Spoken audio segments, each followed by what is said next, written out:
नमस्कार, आप देख रहे हैं न्यूज 24। मेरे यानी नवजोत सूदन के साथ। कांग्रेस समेत तमाम विपक्षी दलों के नेता राहुल गांधी की सदस्यता खत्म होने और अदानी मामले में जेपीसी जांच को लेकर बीजेपी को कटघरे में खड़ा कर रहे हैं, लेकिन बीजेपी भी राहुल को बख्शने के मूड में नहीं दिख रही। महाराष्ट्र से लेकर दिल्ली तक सावरकर पर राहुल गांधी के बयान को लेकर सियासी तूफान उठता नजर आ रहा है। आइए देखिए ये रिपोर्ट। राहुल गांधी सोचता है मेरा नाम सावरकर नहीं है, मेरा नाम गांधी है।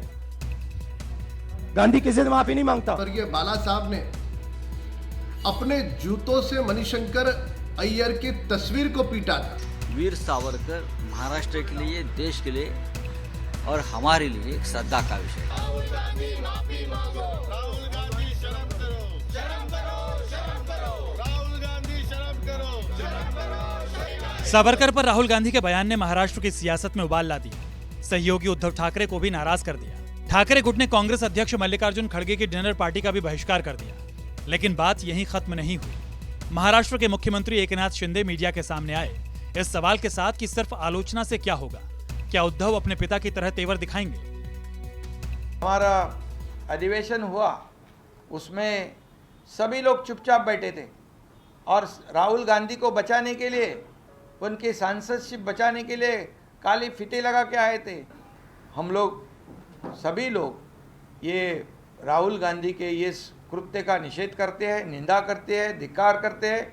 और परसों कल ही जो सभा में भाषण में कहा राहुल गांधी का अपमान सहन नहीं करें, मतलब क्या करेंगे?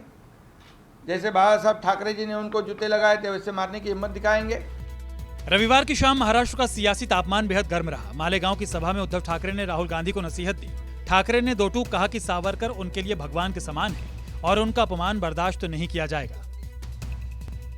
उद्धव की नसीहत पर महाराष्ट्र कांग्रेस भी चार्ज हो गई। सूबे के पार्टी अध्यक्ष नाना पटोले ने साफ किया कि राहुल गांधी कभी माफी नहीं मांगेंगे, जबकि बीजेपी उद्धव को मणिशंकर अय्यर की तस्वीर पर जूते चलाते हुए बाला साहब ठाकरे की याद दिलाने लगी। राहुल जी ने कोई गलती तो की नहीं है। नीरव मोदी, ललित मोदी जो भगोड़े जो देश की जनता को लूट के भागे हैं, उस मोदियों के बारे में कहा और अदानी के बारे में बोला।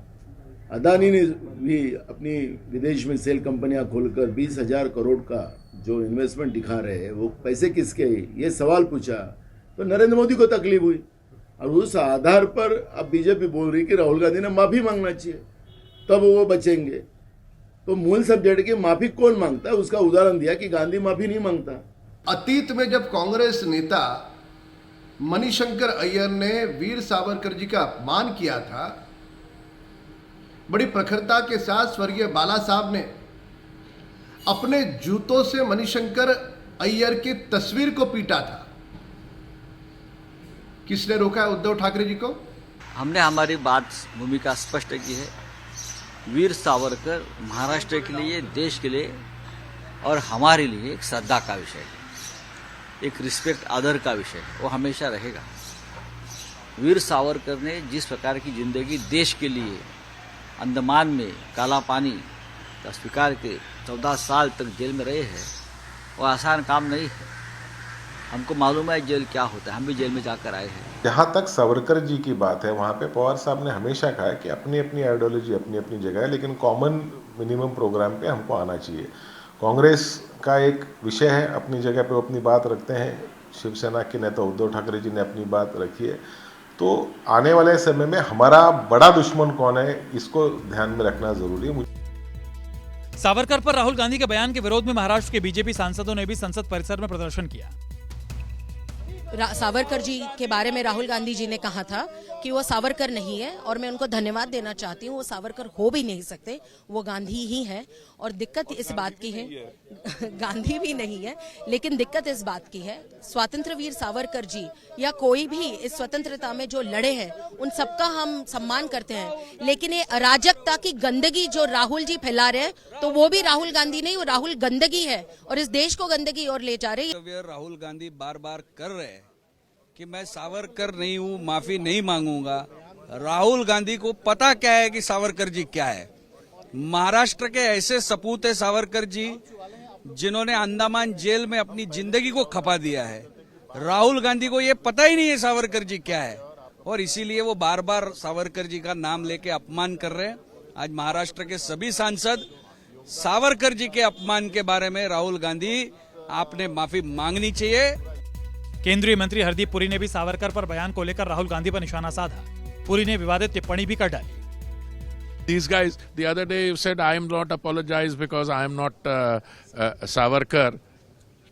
Do you know the contribution of people like Savarkar ji? And you're getting, as I said, getting an ass to run a horse's race. Savarkar पर सियासी लड़ाई ने राज ठाकरे की सोई हुई सियासत भी जगा दी। गुड़ी पड़वा रैली में सीएम एकनाथ शिंदे के नेतृत्व पर सवाल उठाने वाले राज ठाकरे से 4 दिन बाद ही शिंदे की मुलाकात हो गई। दोनों के बीच मस्जिदों में लाउडस्पीकर को लेकर 1 घंटे की चर्चा भी हो गई। उन्होंने जो यातना झेली है, सहन की है, उसकी मजाक उड़ा रहे हो। ये देश की जनता बिल्कुल सहन नहीं करेगी। देश की जनता रास्ते पे उतर रही है। आप देखते हो आंदोलन शुरू है और कांग्रेस भी इसका समर्थन कर रही है, राहुल गांधी के वक्तव्य का। इससे और बड़ा क्या दुर्भाग्य हो सकता है। महाराष्ट्र की राजनीति में सावरकर का खुला विरोध करने से कांग्रेस अकेली दिखने लगी। बीजेपी और शिंदे की पार्टी को भी राहुल के बयान से कांग्रेस को घेरने का मौका मिल गया है। कांग्रेस के बहाने उद्धव ठाकरे भी शिंदे के निशाने पर आ गए हैं। सालों से बेजान पड़ी राज ठाकरे की पार्टी को भी संजीवनी मिल गई है। कभी सावरकर के लिए भारत रत्न की मांग करने वाली उद्धव ठाकरे की शिवसेना महाविकास आघाड़ी बनने के बाद सावरकर के मुद्दे पर चुप ही रहा करती थी। लेकिन कल मालेगांव की जनसभा में उद्धव ठाकरे ने खुले मन से ही राहुल गांधी को सावरकर के मुद्दे पर नसीहत दे डाली। उद्धव ठाकरे को पता है, अगर राहुल गांधी को सावरकर के मुद्दे पर नहीं रोका गया तो उनके हाथों से हिंदू वोट बैंक निकल सकती है। तो दूसरी तरफ गुड़ी पड़वा की रैली में एमएनएस प्रमुख राज ठाकरे ने सीएम एकनाथ शिंदे की काबिलियत पर ही सवाल उठाए थे। लेकिन एकनाथ शिंदे इसके बावजूद भी राज ठाकरे से मिलने उनके घर गए। एकनाथ शिंदे को साफ पता है कि आने वाले महानगर पालिका और बीएमसी चुनाव, साथ में जिला परिषद चुनाव में उद्धव ठाकरे को वोटर्स की सहानुभूति मिल सकती है। ऐसे में उद्धव ठाकरे के गढ़ में अगर सेंध लगानी है तो उनके साथ राज ठाकरे का जुड़ा होना उनके लिए जरूरी है। विनोद जगदाले, न्यूज़ 24, मुंबई।